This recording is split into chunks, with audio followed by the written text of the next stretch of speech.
This is The Extra Mile.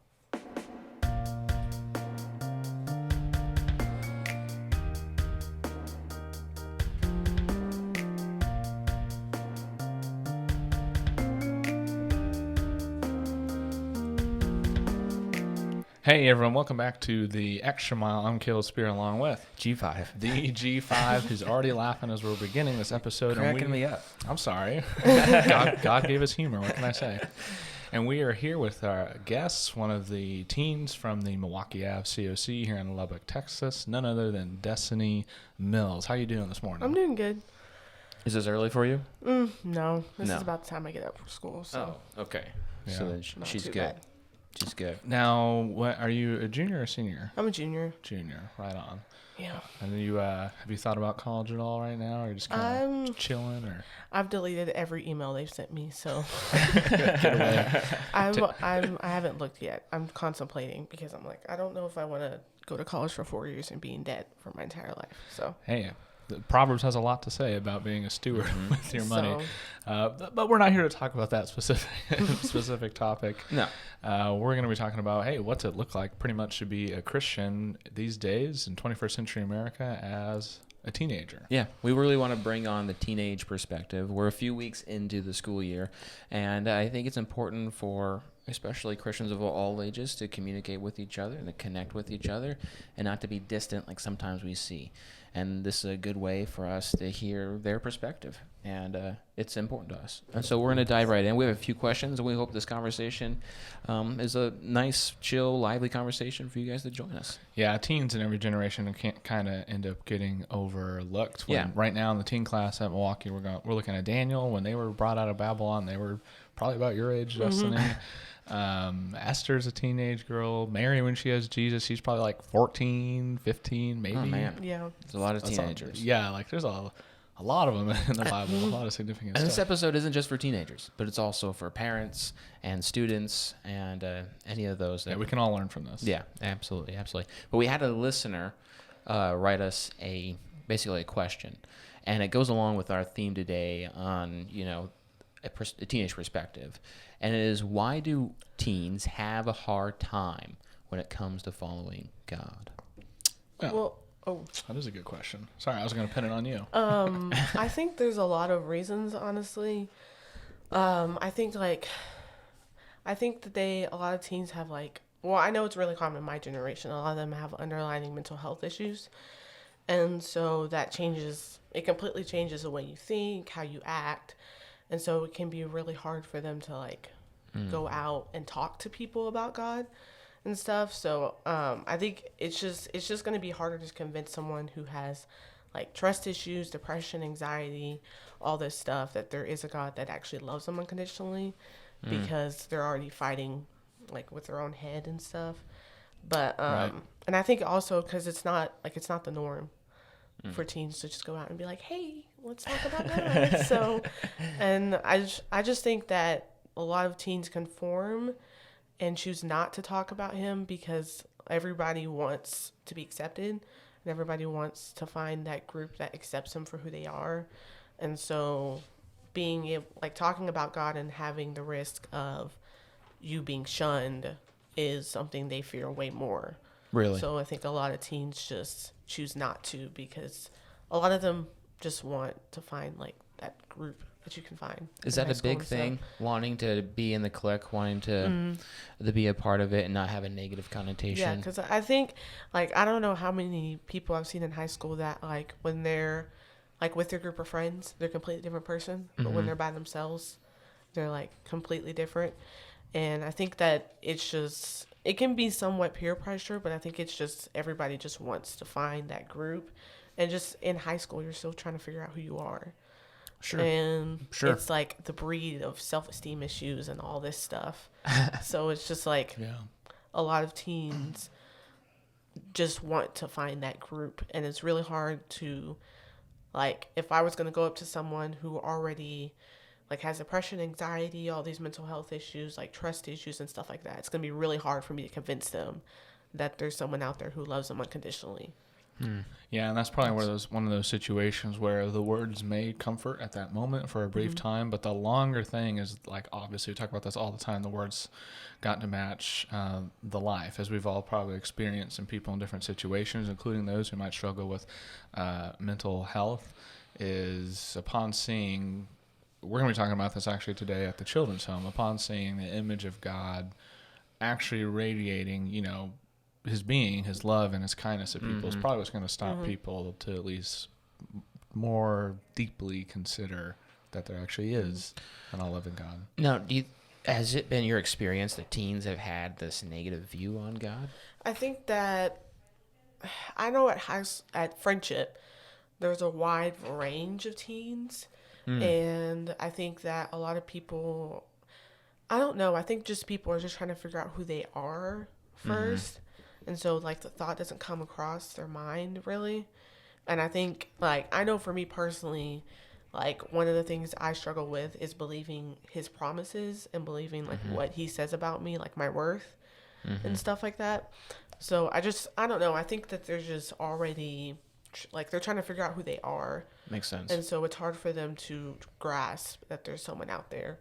And most people believe that there is someone out there, or there is a God, but it's hard for them to convince it, because that, and also there's just so many different denominations and so many different Sure, then that changes the conversation and everything. on the Bible and stuff. I think we want to start with the basics, with just God, and then those other things will fall in line over time with relationships and whatnot. There's this weird balance between, if, like I just said, we're image bearers of loving yourself and loving others, but I think our culture overall is perhaps taking the love yourself to another extreme, where it's like, it doesn't matter what you do, you just do what's best for you. When the Bible has a pretty different message, where we're all saying, well, actually, you should probably do what's best. What's best for you is actually to do what's best, for others and God. So when we start with the identity of who am I, it's a fair question to ask, but once we're a believer, it's probably need to find the identity. I'm assuming this is where we're going. Yeah, in Christ. Well, I know our culture has, like, it's called toxic positivity. Oh yeah. It's kind of like how Joy is in Inside Out, where she doesn't let Riley feel other emotions. Like, she doesn't let sadness let her be sad, because she's like, she has to be happy all the time. And it's until she realizes that, for one, she's studying her emotional growth. Sure. And sense. Two, once she understands that, no, she has to feel these other emotions to be able to feel joy, because if you don't have sadness, then you can't really feel joy. So, yeah, that's a really good analogy. That is a really good analogy. It's in our culture. It's like just be happy, or just like da da da da. And I'm like, no, like, yeah, like, love yourself and all that stuff, but you, like, need to go work on yourself. Go work on your flaws. Go work on the things. Yeah, they're always telling you search for happiness. If that makes you happy, well, then all right. And I'm just like, when you live life and you're not happy, I guess that goes back to that having joy only. Yeah, that could be a whole Ecclesiastes thing, striving after when you're happy for a second, and then you're like, oh, it's gone. I guess my whole life is worthless if I'm not happy at this specific moment. Now, speaking of Inside Out, which was a great movie, there was a problem in that movie with I forget her name, but the child and the parents, Riley and her parents. When we're in school and we're going about busy days and we're making new memories and different, connections with different people that aren't connected with our parents, how do we communicate, or what does communication look like between parents? I think that I don't necessarily think Riley's parents were horrible. No. I think that they just represent what a lot of parents do. Like, my parents have done this, and it doesn't help when, like, you've got assignments on top of assignments on top of all this workload that they give us, and then your mom comes in and she's like, hey, have you done your homework? And you're just like, yes. Like, it just adds to the stress level. And so I've talked to my parents about that, and I've just been like I love y'all, and I know that you're trying to help, but it just makes things worse, because I already know, like, I need to do X, Y, and Z. And you coming in there being like, hey, make sure you do your homework. Micromanaging you and everything. I'm like, that doesn't help. And that's why I think Riley is, like, really realistic in her reaction. Sure. And she gets mad at them. because her mom's just like, well, how's school? Did you make friends? And she's just like, bro. Yeah, the parents are trying to be kind and considerate, and we don't know everything. It sounds like though your parents then are doing a really good job with communicating with you, though. Yeah, I think that's good. We've talked about it, and they just understand that. Okay, I've been in high school for like 3 years. Mm-hmm. I appreciate it or whatever, and sometimes I need them to come in there and be like, hey, get off Netflix and do your homework. I'm like, okay, got it. I think all of us felt that way at certain points. It's just like when it's like all the time, that's when I'm just like, okay, please leave me alone. Stop. Yeah, and it makes me think of Ephesians 6, which says that children are supposed to obey their parents in the Lord, for it's right. Honor your father and mother, which is the first commandment, the promise, that it may be well with you, may live long on the earth. And you fathers, don't provoke your children to wrath, but bring them up in the training and admonition of the Lord. So from the parents, I think when it's God-centered, and for the kids, when it's I want to respect my mom and dad, you'll probably get this kind of form of communication. Mm-hmm. Now, when we're going through spiritual and emotional struggles, how do we communicate that to our parents? I think in an effective way. I think it's different for every child. I know some people have like trouble verbalizing their emotions or telling you how they actually feel. And I'm one of those people. I avoid my emotions at all costs. So it's really hard for me to be like, oh no, this is actually what's happening, because I avoid them. Mm-hmm. And so, I don't know. I think that you should just try to be as honest as possible. And I think that parents shouldn't have this attitude where like, oh, well, you're hiding something, or you're not telling me how you actually feel or whatever. Because if you have that attitude, like if your teen is opening up to you about depression or like suicidal thoughts, and your first reaction is like, well, you need to read the Bible more, you need to pray, you need to go to church, you need to like that just makes them push away from you and stuff. Because I think that parents, since mental illness is so common in my generation, I'm not saying that you have to like pick up a textbook and read about every known mental illness to man and stuff. I think you should just know the signs and the symptoms and what it looks like, and how it affects like everything. And I think that you should just be knowledgeable and know that stuff, because mental illness like depression, anxiety, and all that stuff is not something that you can just like fix. Now, I don't have any figures in front of me, but you're saying young people today, generally speaking, we're finding have higher rates of mental battles and whatnot. Is that due to the culture, like with technology, or what? Do we know what that is, or is it just? I think it's the pressure that society puts on teens to like make them grow up faster than what they're supposed to, like make them act like adults when they're still kids. It is crazy at like 16, 17, 18, like you were talking about, pick a college that costs $1 zillion, and you got serious relationships going on, you have a job, you got like there's a lot of pressure to even, I feel like, compete with other people. And I understand sometimes what older people are saying, and each person, like you've been saying, is very different. Anyone in any generation can be lazy, and like there's a classic joke of like the 30-year-old living in their mom and dad's basement. But I mean, you look in the I'm not trying to offend anyone, but you look in like the 1950s or whatnot. If you were a white male, you really had to try hard not to be able to make income for your family. Like you had to try to fail, unless something tragic happened. You don't have to go to college for everything today, but you might have to do like a training, hands-on, something like that, to be an electrician or whatnot.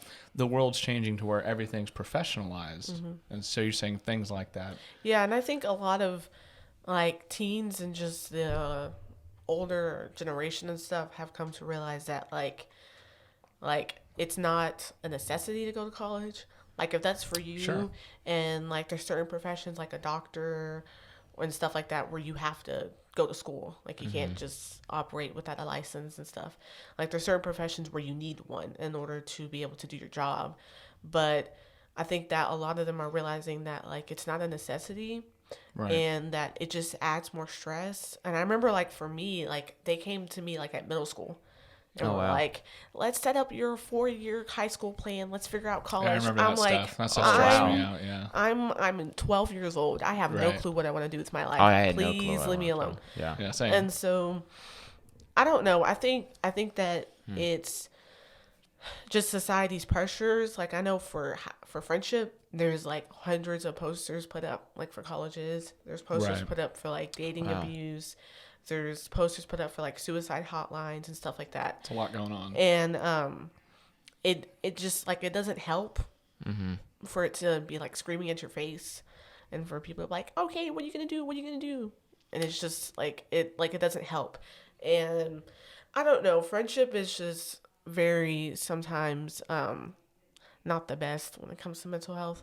Like they don't really talk to you about it unless like you visibly have like scars on your wrist, or you like wrote a suicide note. Then they're like, hey, are you okay?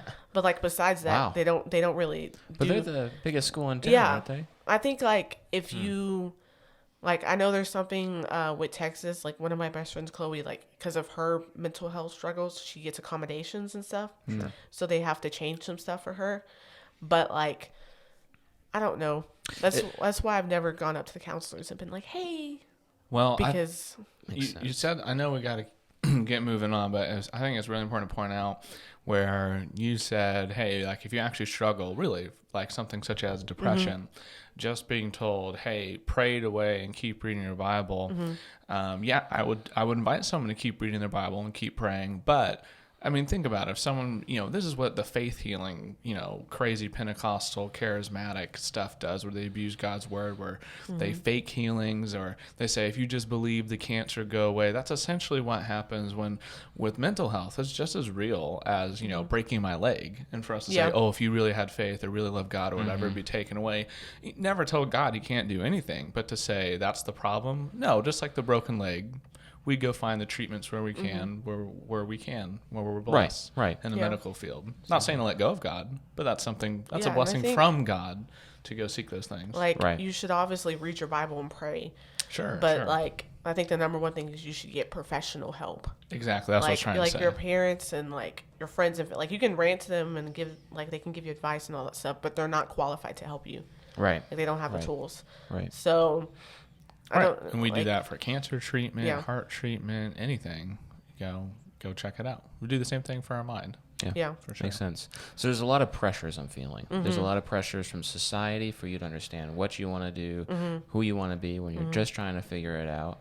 Do you find a lot of pressures to be perfect? Yeah. Really? I think it's like, especially at friendship, they put a lot of pressure on like grades and stuff like that.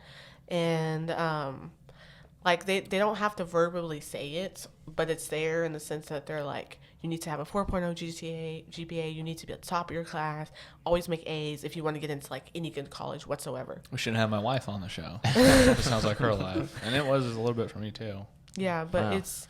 it's just like when you talk to those kids who are like at the top of their class, like they're miserable Really? because they have no life. Oh, I Like their found life is just school. I found that to be very true as well. I had a good friend of mine quit the baseball team, quit his water polo team. Why? I think it was his sophomore year, or maybe even his freshman year. At least his sophomore year. He quit all that. Why? Because he had to start practicing for the SAT and all that kind of stuff. Yeah. They're like, nope, you're not going to go anywhere with baseball or whatever.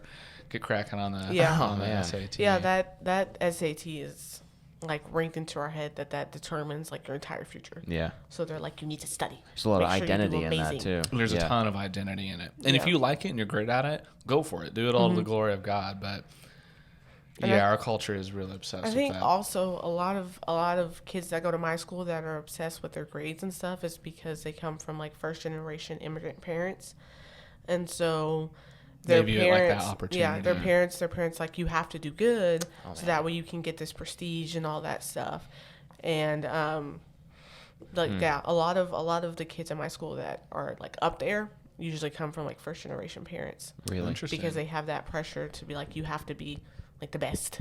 Well, seeing the best, seeing those who may not be perfect, seeing the different cliques, at least within your circle and school, is there a lot of bullying happening? Not really. No. Has bullying left the culture altogether? Yeah. I think that I feel like I was the last Who group was of the bullying. last first lady to do that? Was that? I don't know. I don't know this stuff. I don't watch don't know politics. either. Anyway, Destiny.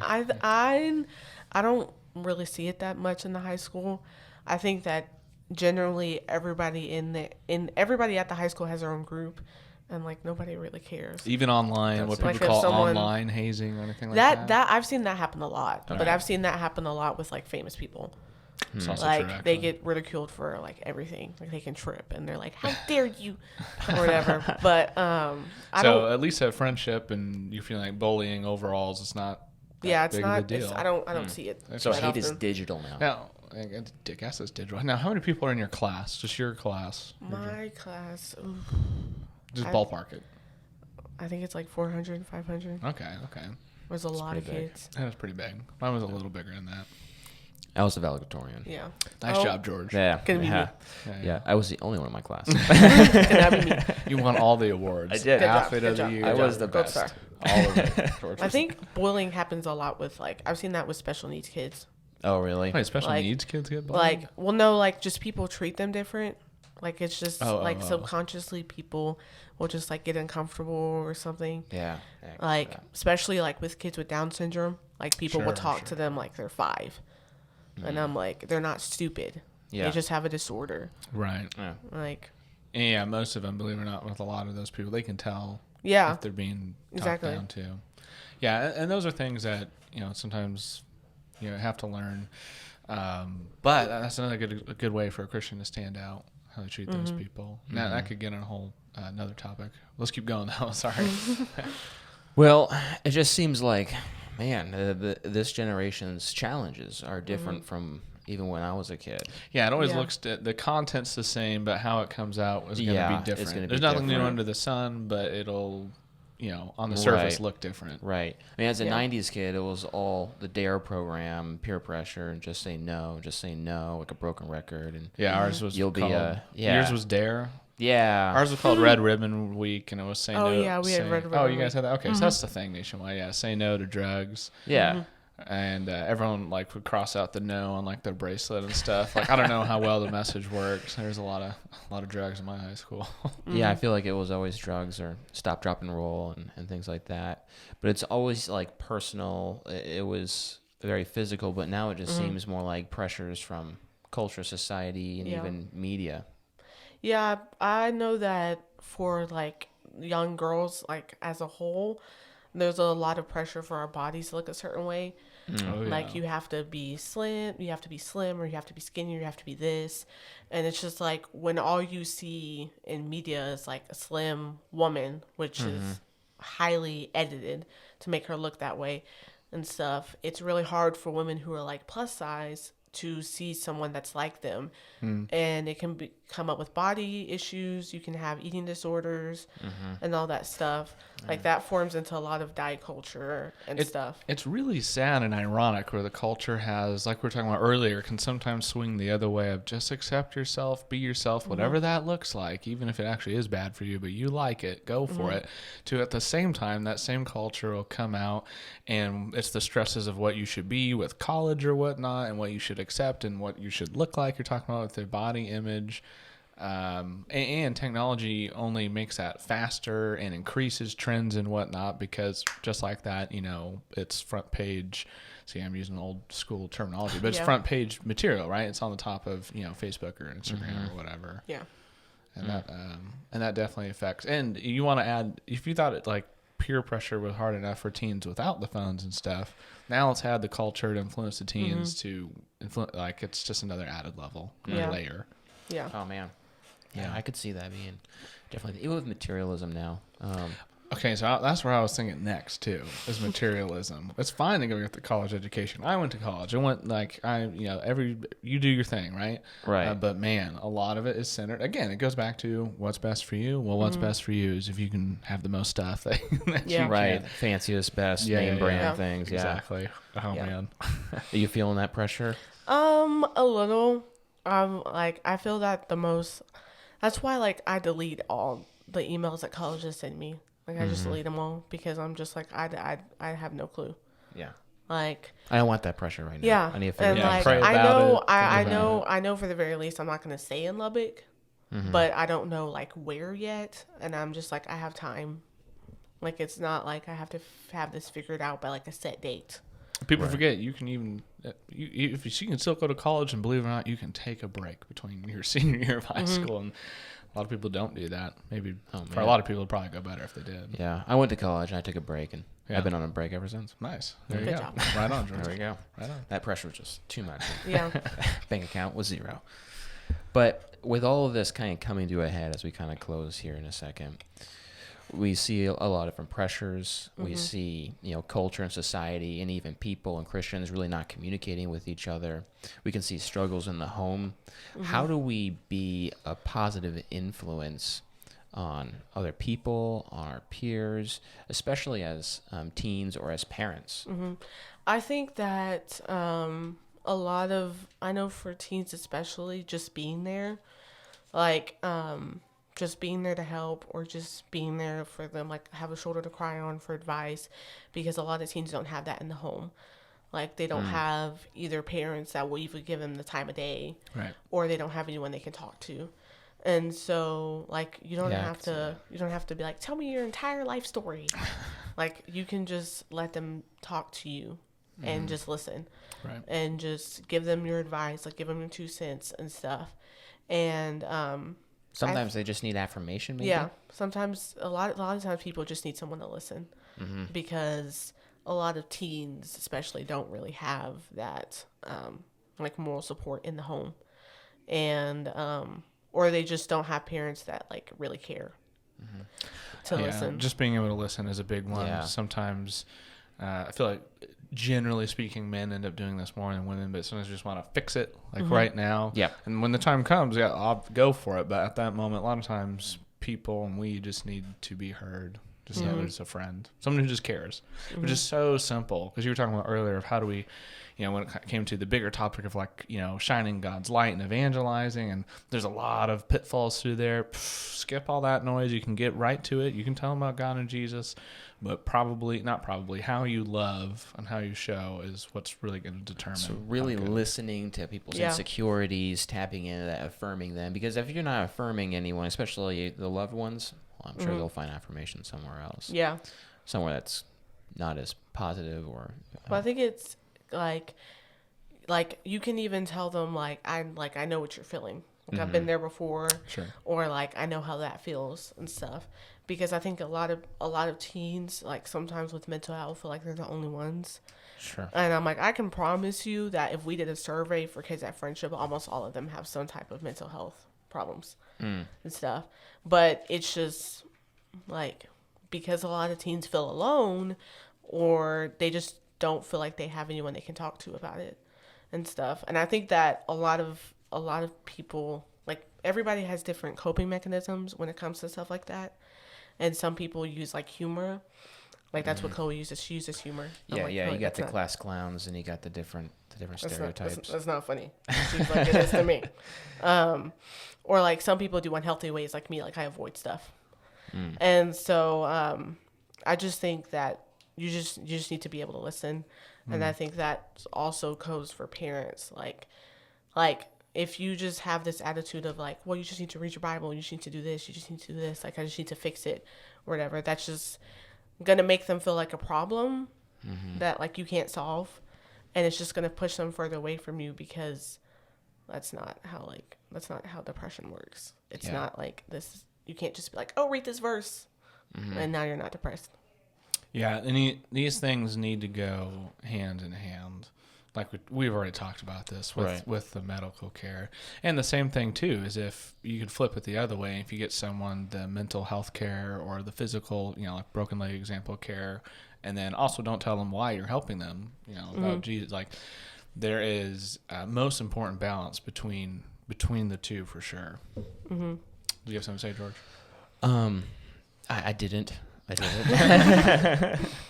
Well, one of the more famous verses on youth, of course, is 1 Timothy 4:12, to let no one despise your youth, but be an example to the believers in word, conduct, and love, and spirit, and faith, in purity. So even when we're young, we definitely have an influence, not just on our younger peers, but the older as well. It's really good. And a lot what I'm hearing from you, Destiny, is having compassion for the neediest people out there. And that was a big part of Jesus' ministry here on earth. And it must continue. We talked about this last week with James 1:27. It must continue with the church, with Christians, that this light is going to be wrapped up in good works that shows love for people. Yeah, and I think if you're listening out there praying and communicating that, teens especially, that we help find our identity, that it's in Christ, because that's what's going to help us move forward and grow, even with the struggles that we're facing as well. So true. Well, Destiny, you've had a lot of good things to say. Really appreciate you. Thank you for encouraging at least us, hopefully to the listeners as well. All right. I think it's a wrap. Thanks for listening. All right, bye.